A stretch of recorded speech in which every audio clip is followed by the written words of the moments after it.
안녕하세요, 무진입니다. 오늘은 제가 그 전에 오온에 대해서 제가 이렇게 좀 설명을 드린다고 했는데, 오늘 천수경 제가 이렇게 강의하면서 자비하신 관세음께 귀하오니 일체법을 어소속히 알아지이다 하는 개송이 쭉 이어지거든요. 관세음보살님께 귀한다는 것은 내가 마음을 일으키는 거죠. 근데 이 마음을 일으킨다는 거하고 오온에서 우리가 색수상행식이라고는 우리 불자분들이 기본 교리를 배울 때 가장 먼저 배우는 부분이 오온 부분인 거죠. 오온. 오온이 곧 나라는 존재에 대한 부처님께서 해석해 주신 거예요. 그래서 오온을 제대로 좀 인식하고 이해하고 있어야 불교에서 이야기하는 관세음보살님을 내 안에 일으킨다는 것이 불교에서는 어떤 의미인지를 알 수가 있어요. 관세음보살님을 일으킨다는 것이 이것이 진실한 지혜로움 속에서 내가 인식하고 의식함 속에서 일으켜야만 불교에서 이야기하는 진정한 자비로움, 자비, 자애, 베품의 마음, 그래서 내가 그러한 사람으로 스스로가 만들어서 익어가는 건데, 그렇지 않게 되면은 감각이 내가 관세음 보살님이 됐어 가다가 잘못되면 아닌 것에 내가 딱 부딪혔을 때 괴로움이 올 수가 있어요. 이게 좀 어려울 수도 있는데 최대한 제가 이해하는 부분에서 최대한 한번 설명을 쫙 한번 할게요. 한번 보세요. 우리가 살아갈 때 우리가 그런 이야기 많이 듣거든요. 마음이 착한 사람이 살아갈 때 정말 행복할까? 마음이 착한 사람이 괴롭다라는 이야기들을 많이 들어요. 왜 마음이 착한 사람이 살면서 괴로움을 많이 느끼게 될까? 우리가 현실적으로 봤을 때 마음이 착하다는 건 다르게 이야기하면 마음이 여린 거죠. 마음이 여리다는 건 뭐겠어요? 느낌이 왔을 때에 그것이 나의 마음을 크게 좌지우지하는 거예요. 작용하는 거예요. 느낌이. 즉 어떤 사람은 어떠한 느낌이 왔을 때 별거 아니야 라고 그냥 지나가는 사람이 있고, 아예 나의 마음이 그 느낌이 탁 쳤을 때에 이거를 아예 느낌을 느끼지 않고 넘어가는 사람도 있어요.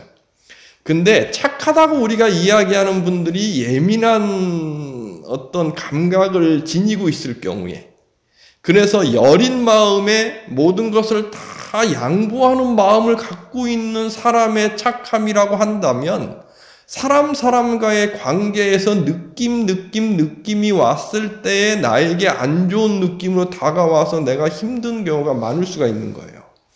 이 느낌이 나를 만드는 이 색수상행식 중에 물질이라는 것을 빼놓고 마음을 분석하는 이 수라는 부분, 수상행식에서 수라는 부분을 설명하는, 차지하는 하나의 내용이 느낌이거든요. 이 느낌이라는 것이 내가 살아가는데 나의 삶을 정말 크게 좌지우지해요. 그러니까 나의 삶 속에서 나의 마음을 이 느낌이라는 것이 정말 어떤 부분에서 크게 작용하는 경우가 굉장히 많아요. 우리가 흔히 이야기하는 괴롭다, 아니면은 즐겁다, 아니면은 그냥 아무렇지도 않다. 이것이 느낌을 이루는 세 가지의 조건 중에 하나인데, 괴롭다는 느낌, 아니면은 즐겁다는 느낌, 그것이 하나의 수라는 감각으로 봤을 때는 느낌으로 확 들어오는 거거든요.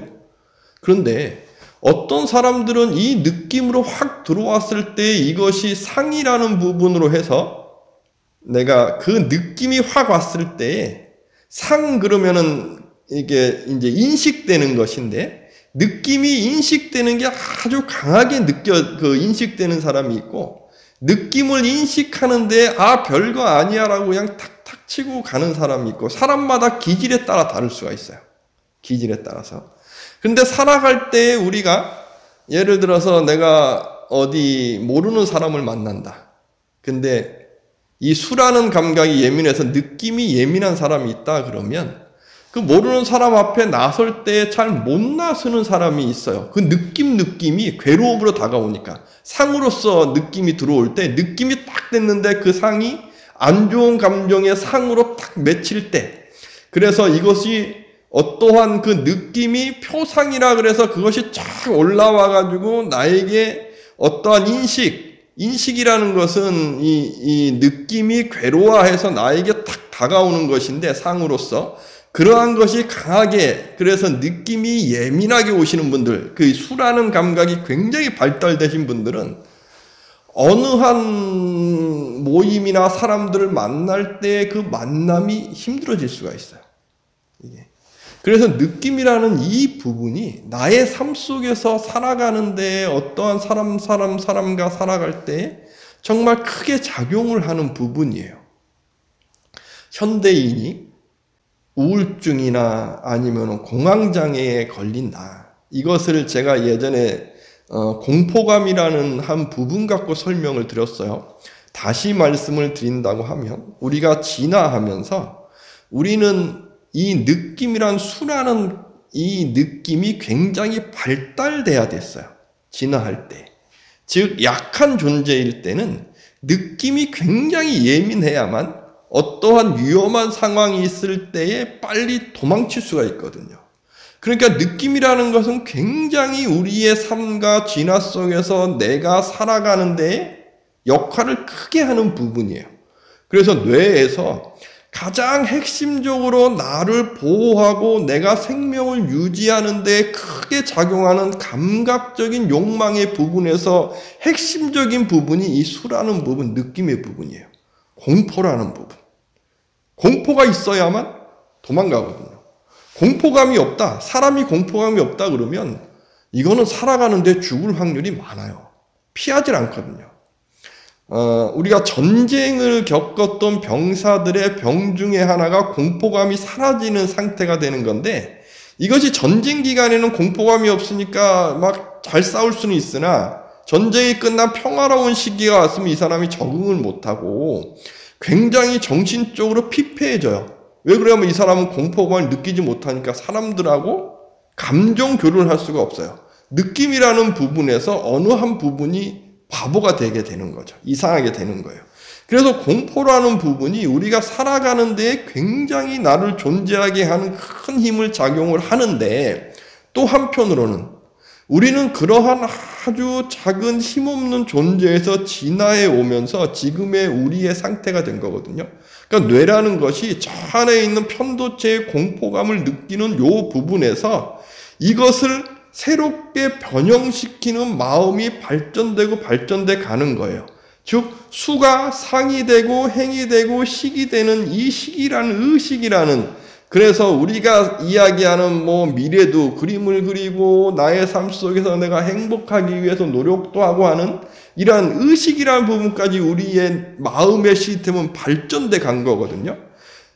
그러니까 나의 의식이라는 요 힘이 강해서 수라는 요라는 감각을 컨트롤하는 힘이 탁탁탁 많아져야 되는 것인데, 이 수라는 공포라는 아니면은 내가 살아가는 어떤 느낌을 느끼게 하는 요것이 아주 예민해서 마음은 여리고 착한데 살아가는데 누굴 만나기도 힘들고 어렵다고 하는 것은 이 수라는 것이 예민한 상태가 될 경우, 이럴 경우에 우리는 살아갈 때 감정 교류를 할 때 어려움을 느끼고 상대하고 어떤 교류를 할 때 어려움을 느껴요.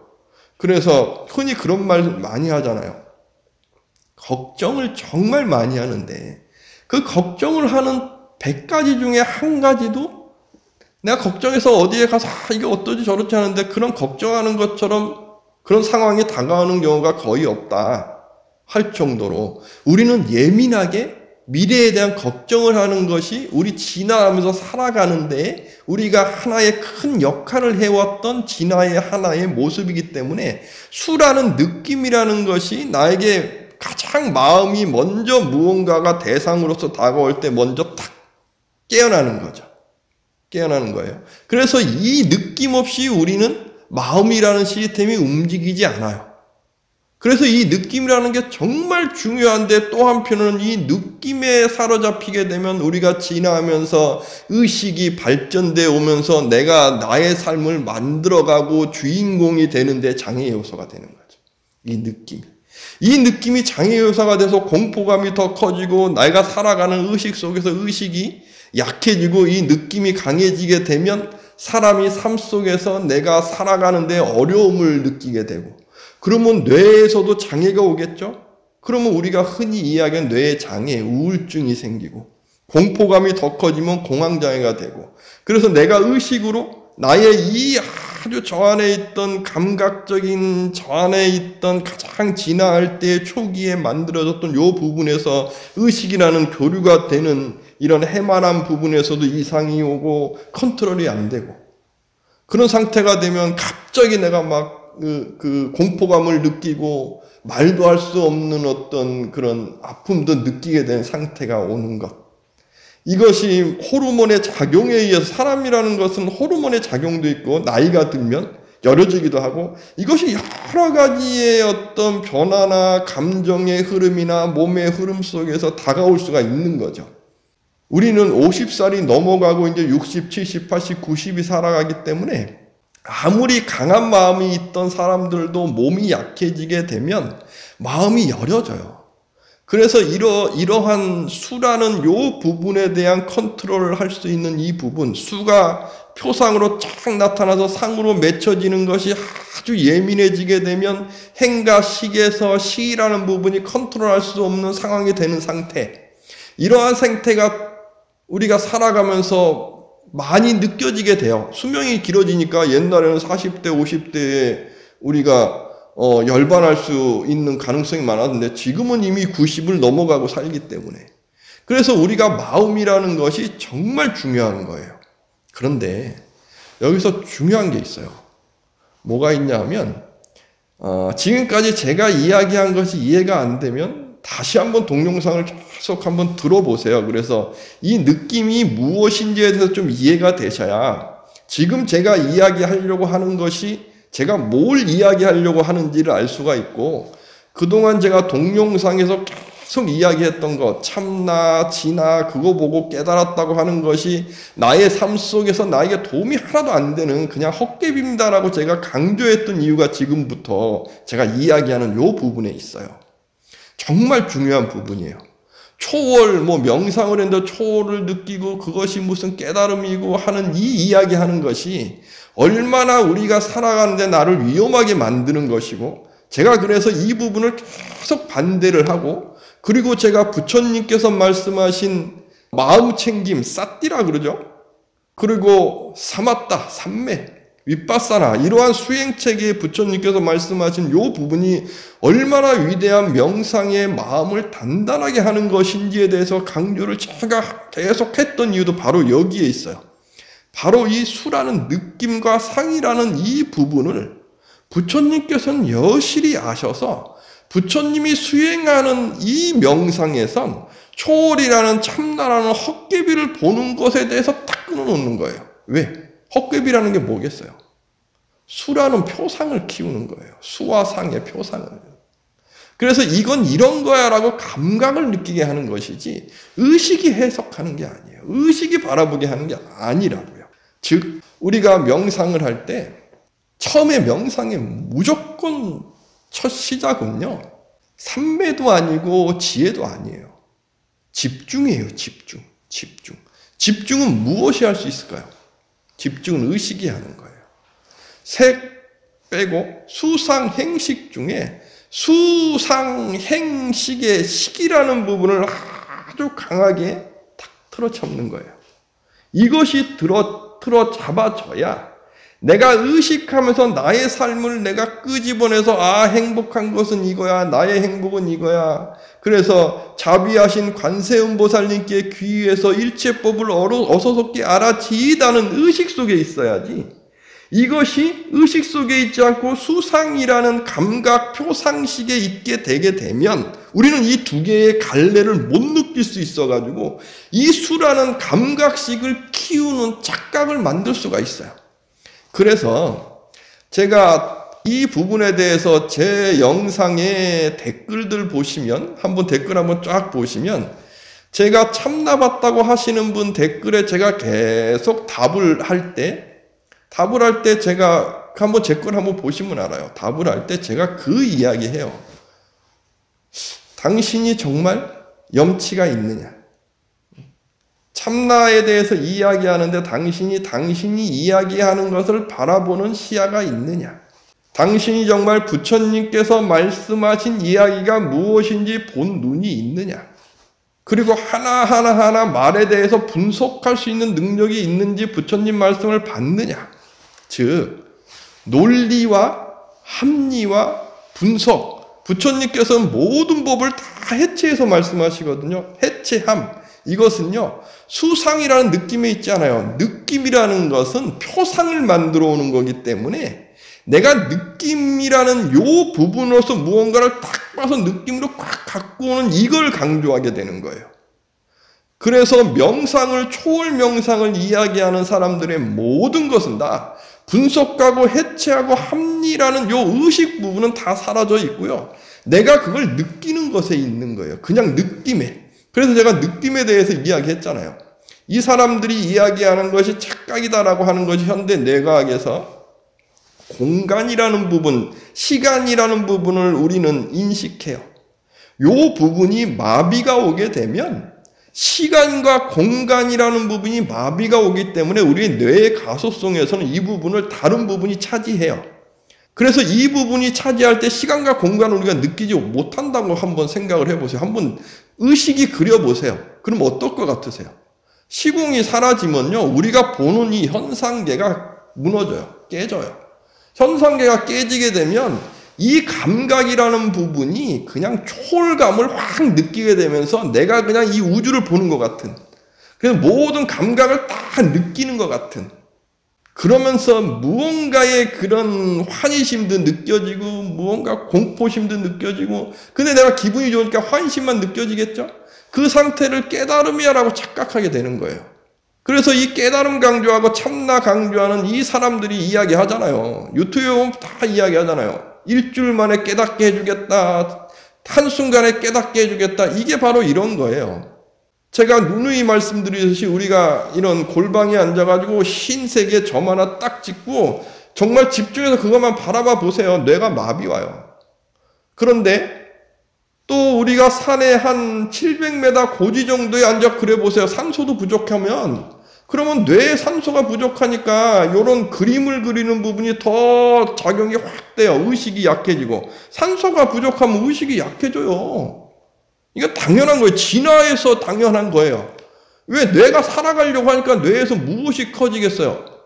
뇌가 그동안 시스템에서 만들어놓은 공포감이라는 요 느낌을 작용하는 부분이 확 작용하니까 그것이 그림으로 나타나니까 헛개비 보이는 것이 굉장히 빨라지는 거예요.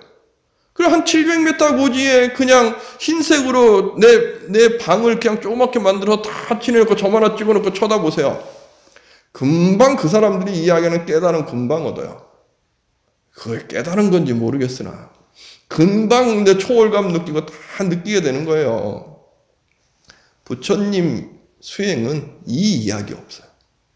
이거에 대해서는 부처님이 이미 보리수 나무 아래에서 깨닫기 전에 다 체험하신 거예요. 부처님 일대기를 한번 보세요. 이미 다 체험하셨어요.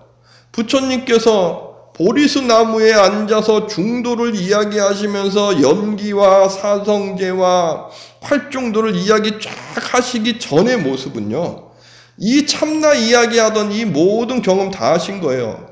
그래서 앉아서 명상하는 사람한테 배워가지고 이 초월감으로 하늘세계 갔는데 다시 돌아오면 아무것도 아니구나 부처님 비판하시잖아요. 이미 그 사람들이 이야기하는 참나 초월감 부처님께서는 이미 비판하신 거예요. 그러니까 그 다음에 남는 게 뭐예요? 감각적 욕망에 대해서 내가 해결해야지 해서 고행하시잖아요. 고행도 아니야. 왜 아니에요? 욕망을 다 부정하게 되면 남는 게 뭐가 있어요? 죽음밖에 없어요. 그렇지 않을까요? 어떤 분이 댓글에서 계속 그런 이야기해요. 000 이야기하는데 왜 나보고 분별해가지고 이야기하냐요. 그러면 부처님께서도 분별하시니까 전법하시고 법을 설하셨을까요? 이거 정말 이상한 이상한 공이라는 걸 한자식으로 해석해가지고 우리 지금 한국에 수행하는 체계에서 이상한 이야기하면서 분별하지 마, 마음 내려놔, 이걸 잘못 해석해야 됐다고 해야 될지, 자기 합리화에 이야기하는 것인지, 그냥 자기가 이야기하면 옳은 거고 누가 딴 사람이 이야기하면 분별하고 마음 내려놓지 못한 거로 이야기하는 거죠. 제가 정말 싫어하는 거, 깨달아야만 이해할 수 있어. 제가 우리 승가대 학교 다녔었는데 한 분이 이렇게 계셨어요. 유명하신 분이신데. 그래서 제가 여쭤봤어요. 제가 정말 궁금했던 게 있었거든요. 찰나생 찰나멸. 저 지금도 이게 해결이 안 돼요. 이게 해결이 안 돼요. 근데 이분이 이거 갖고 박사학위 받으셨대요. 그 여쭤봤어요. 찰나생 찰나멸이 저는 해결이 안 된다. 저는 서양 철학 전공했으니까 논리나 합리라는 게 익숙하잖아요. 찰나생 찰나멸 하면 멸하는데 어떻게 연결돼요? 연결되면 어떻게 멸할 수 있어요? 논리적으로 맞지 않잖아요. 이거 물어봤어요. 그랬더니 이 찰나생 찰나멸로 박사학위 받으셨다고 하면서 외국에서 유명한 대학에서 그러면서 저한테 하신 말이 이거예요. 지금 설명해도 나는 이해할 수 없대요. 깨달아야만 이해할 수 있대요. 이거예요. 불교 아니에요. 이건 불교 아니에요. 우리 불교가 쇠락하는 가장 큰 이유, 이것이 곧 정말 이야기처럼 알려지고 있기 때문이에요. 꼭 무언가 어려운 말 해놓고 모르면은 너 더 공부해 이렇게. 근데 부처님 말씀 보세요. 84,000의 부처님 말씀. 저는 이게 제가 또 싫어하는 것 중에 하나가 있는데, 제가 부처님 경전, 아함경, 니까야 이야기하면 시비 거는 사람들이 있어요. 저보고 초기 경전하는 분이래요. 저는 초기 불교 이거에 더 관심이 있고 대승불교 이것에 더 관심이, 그렇지 않아요. 저는 부처님 말씀에 관심이 있어요. 저는 부처님 제자니까. 부처님 법에 관심이 있는 거지. 초기 경전, 초기 불교건 대승불교건 이게 뭔 구분을 왜 해요, 우리나라에서. 대한민국이라는 불교계는요, 이미 무엇이다 이거 구분할 수 있나요? 다 들어와 있는데? 아니 정말 위대한 한국 불교를 왜 그렇게 재단해서 왜 나누는지 저는 이해를 못하겠어요. 초기 불교가 따로 있고 대승불교가 따로 있고 소승불교가 따로 있고 근본불교가 따로 있고 선불교가 따로 있고, 이게 어느 시대에 이게 참 어처구니없는 이야기를 아직도 하는지 모르겠어요. 이미 다 와 있어요. 그러면 거기에서 부처님의 원음의 말씀 속에서 나의 현실에서 내가 어떻게 구현해서 내가 행복을 어떻게 이룰 것인가, 이게 중요한 거지. 왜 구분하냐고요. 무슨 한자 불교가 더 중요하고 뭐가 더 중요하고 그런 게 어디 있어요. 우리는 이미 한글 사용하고 있고 우리의 언어 사용하고 있는데, 그럼 우리의 언어로 우리의 인식된 것으로서 부처님 법을 해석하고 행복한 길로 나아가야지. 왜 아직도 이미 사용도 안 하는 그 가장 수준 떨어지는 한자를 아직도 공부하냐 이거죠. 이 이야기하면 욕먹겠으나 솔직히 이야기해서 한자가 어떤 글이에요. 상형 문자잖아요. 가장 옛날 거, 가장 이 문자가 발전된 초기의 문자 아직도 사용하니까 이게 정밀할 수 없고 그냥 하나로 무언가 이야기하지 못하니까 멋있게 이야기하면 너도 몰라 나도 몰라 나 잘났어 할 수 있는 문자, 아직도 그게 소통될까요? 지금 40대 밑에 한자 사용하냐고요? 안 해요. 한자 사용하는 분들 얼마 안 돼요. 아마 우리 불교계만 한자 좋다고 아마 지금 계속 한자 역경, 아직도 역경해요? 이미 다 한글로 다 역경돼 있어요. 그리고 이미 소통 안 돼요, 한자로. 이미 우리의 언어로, 우리의 인식으로 다 돼 있어요. 그랬더니 어떤 분이 그런 말씀 하시더라고요.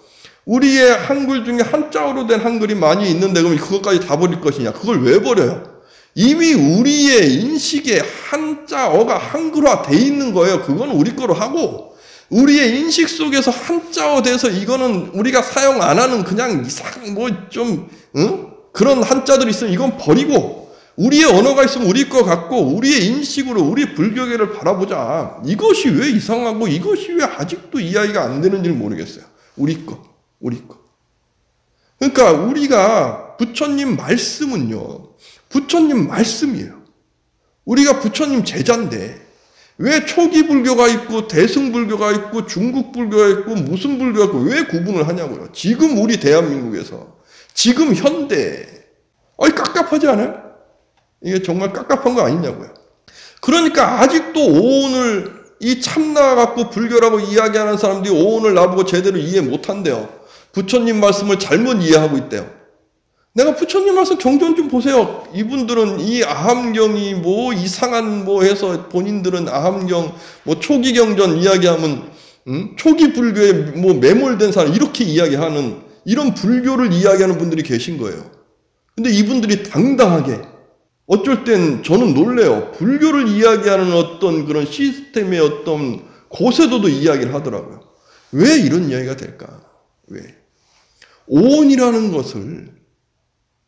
이것을 무슨 이상한 환상적인 깨달아야만 이해할 수 있는 그런 거로 뭐 한자 갖고 설명을 하니까 제대로 설명이 안 되는 거예요.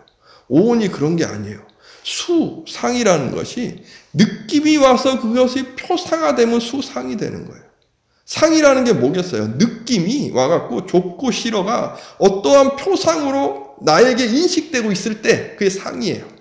느낌이 인식되고 있을 때 우리가 느낀다는 게 흔히 어떤 사람이 끼가 많다. 끼라는 게 뭐겠어요? 끼가 많다는 게.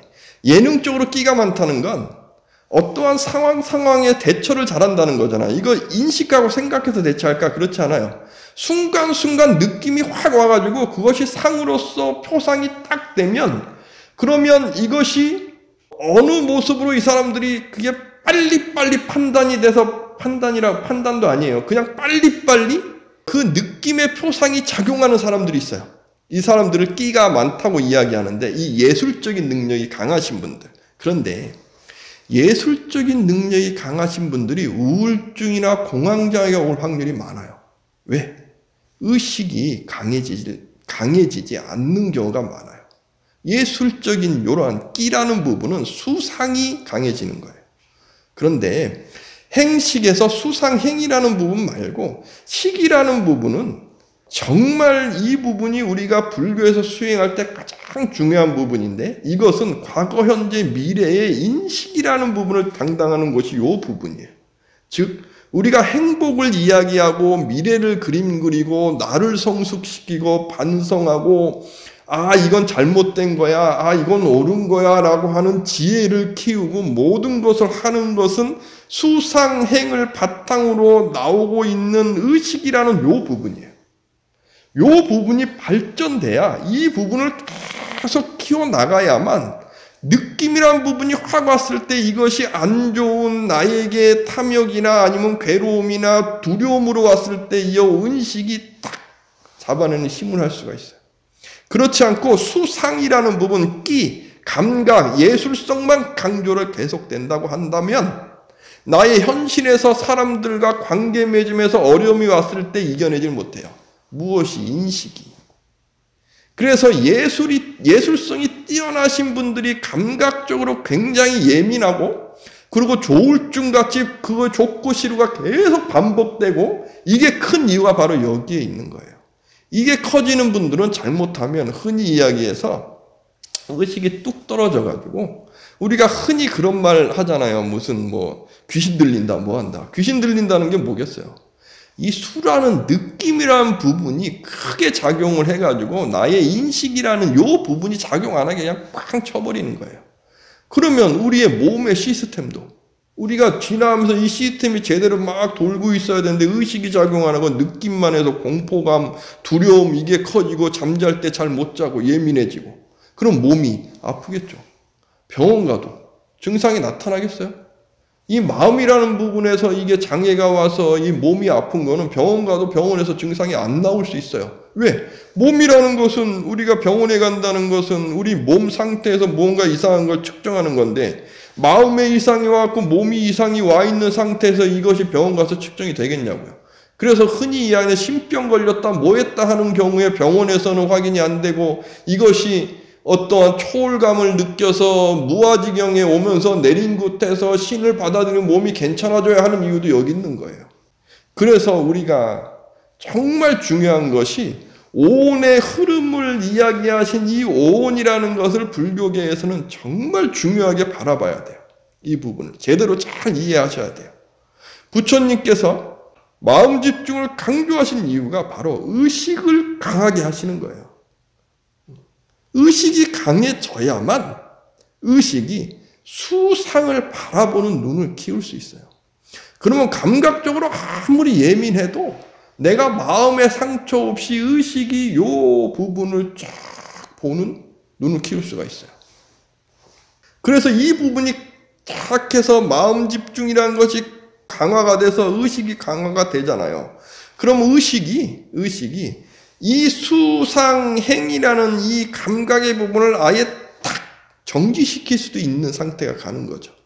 그래서 탐진치라는 이 괴로움을 만드는 이러한 어떤 욕구 부분을 내가 딱 정지시켜서 더 이상 작용 안 하게 할 수 있는 힘을 키울 수가 있는 거죠. 이것이 삶에 들어가는 기본적인 역할인 거죠. 그래서 이러한 감각식을 내가 딱 잡고 끌고 주재할 수 있는 힘이 될 때 우리는 미래도 그리고 행복도 그리고 안 좋은 건 다 내려놓고 좋은 거를 그릴 수 있잖아요. 이것이 쉽게 이야기하면 윗바사나의 지혜일 수 있어요. 이게 연기의 지혜. 연기라는 것도 수상행식을 풀어서 우리가 윤회를 하는 어떠한 시스템 속에서 나의 존재를 쫙 해체해서 알려주는 모습이거든요. 즉 수상행식이 연기로서 표현돼서 부처님께서 또 한 번 설명을 쫙 해주시는 거예요. 무명행, 칭명생유깁, 촉수의 지유생로사, 이 부분도 똑같은 거예요. 이 부분에서 우리가 살아가는 현대의 우리들은 너무나 많은 감각식이 왔다 갔다 가요. 그래서 아차 실수하면 이 수라는 느낌과 상이라는 표상 이 부분이 너무 커져가지고 마음의 상처가 깊어질 수가 있는 거예요. 이것이 깊어지면 의식이 활동을 못하니까 골방에 가만히 앉아야 되고, 그리고 현대인들은 또 게임이라는 게 있잖아요. 게임이 뭐예요? 물론 게임을 하려면은 무슨 전략 게임 막 머리도 굴리고 하는 것도 물론 있겠으나 게임은 근본적으로 수상이라는 감각식을 예민하게 만드는 거잖아요.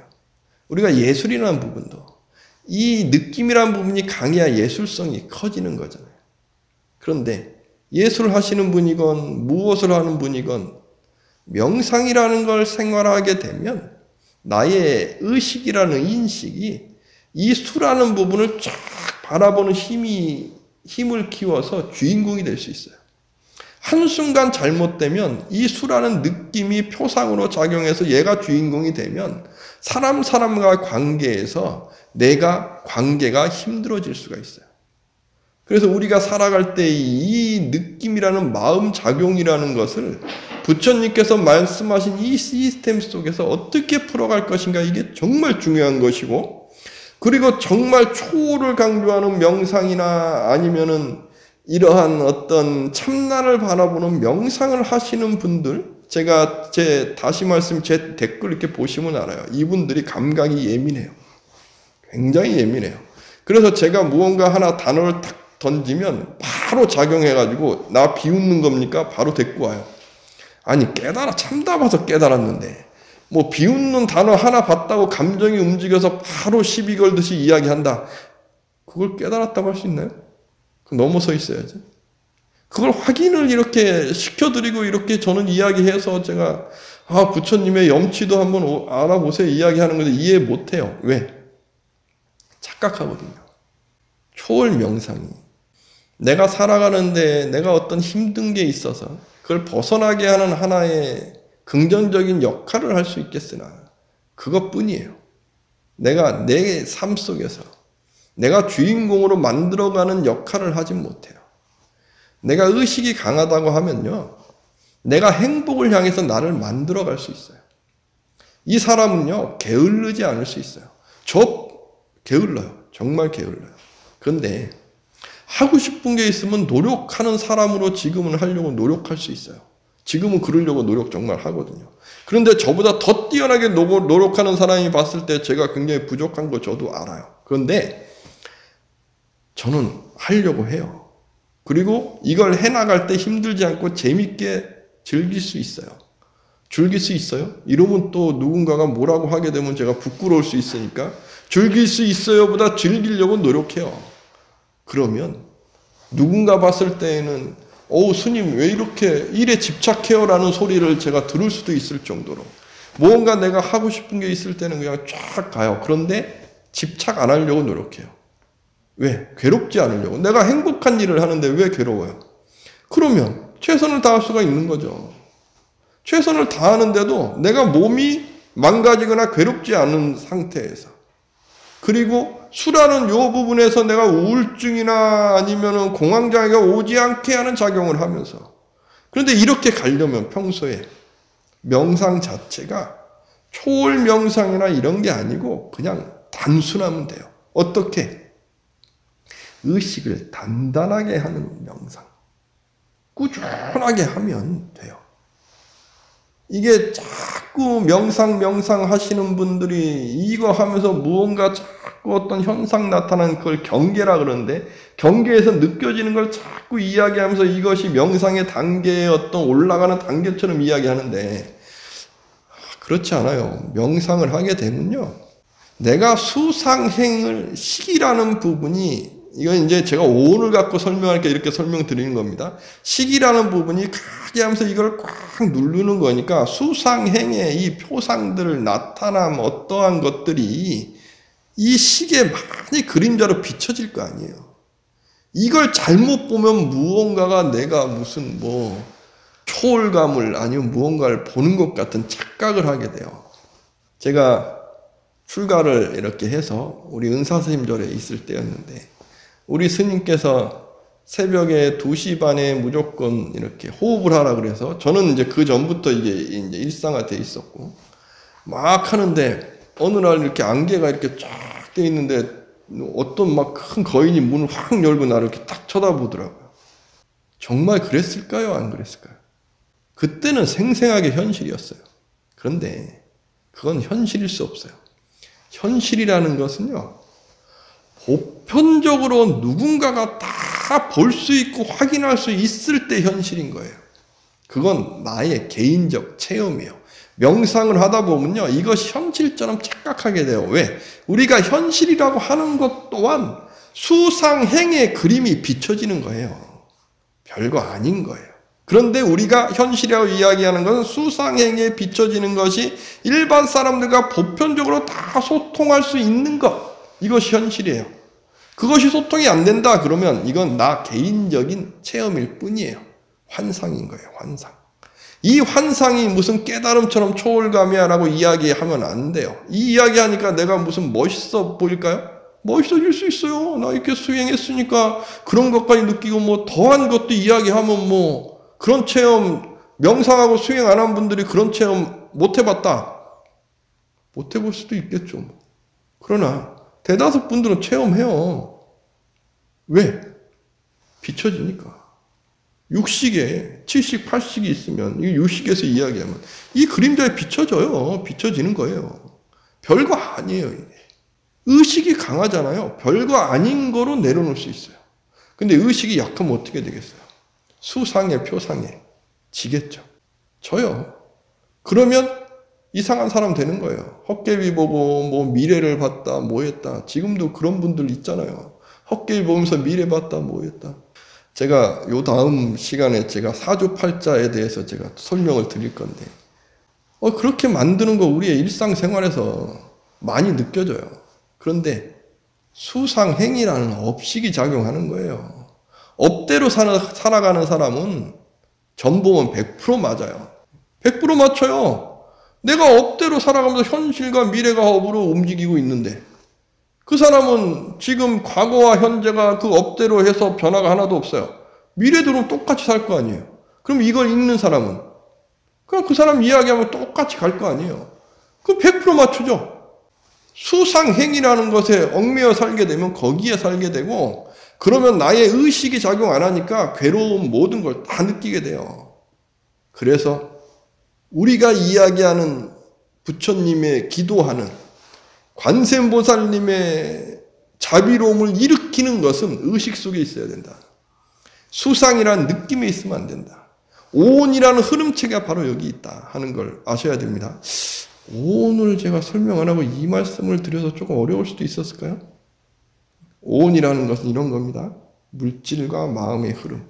그 마음이라는 게 초기에 어떤 마음으로 이렇게 가느냐. 수상행식이라는 것이 느낌이 표상돼서 그래서 행이라는 어떤 탐욕, 성냄이라는 어떤 느낌으로 딱 와서 그것이 과거, 현재, 미래에 인식되는 것. 수상행식입니다.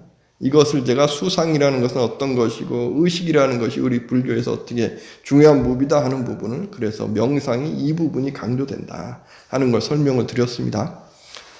우리 꼭 이 부분을 아셔야 됩니다. 그래야 천수경을 하건 기도를 하건 수행을 하건 나를 잘 챙길 수가 있다 하는 걸 말씀드리고 우리가 명상이나 기도도 언제나 의식이라는 것을 꽉 잡는 곳에 있다. 그래야 내가 감각식의 주인공이 될 수 있다. 행복의 주인공이 될 수 있다는 걸 말씀드리면서 오늘 강의를 마무리하도록 하겠습니다.